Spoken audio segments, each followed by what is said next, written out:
జడ శ్రావణ్ కుమార్ అనే ఒక మాజీ మెజిస్ట్రేట్ లాయర్గా అవతారం ఎత్తిన తర్వాత చాలా దిక్కుమాలిన కేసులు వేస్తున్నాడు.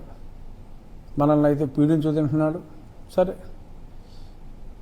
ఈరోజు ఆయన వేసిన ఒక పిల్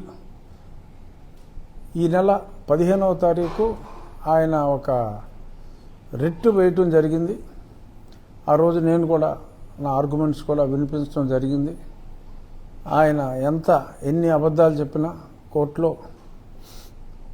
ఎటువంటి స్టే గ్రాంట్ చేయలేదు. సరే, తర్వాత బయటకు వచ్చి స్టే వచ్చింది అని చెప్పి చాలా వ్యర్థ ప్రలాపనలో చాలా ఎక్కువగా ఆయన పేలటం జరిగింది. సరే, నేను ఆర్డర్ కాపీసు, ఆ వీడియోసు, ఆ కోర్ట్ ప్రొసీడింగ్ వీడియోస్ అన్నీ పెట్టి చాలామందికి అది తెలియజేయటం జరిగింది.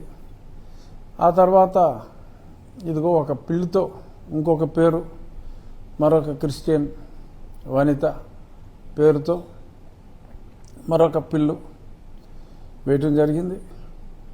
ఆ పిల్లి ఇవాళ హైకోర్టు ప్రధాన న్యాయమూర్తి మొన్ననే ఛార్జ్ తీసుకున్న శ్రీమతి గిల్ గారి కోర్టుకి వచ్చింది.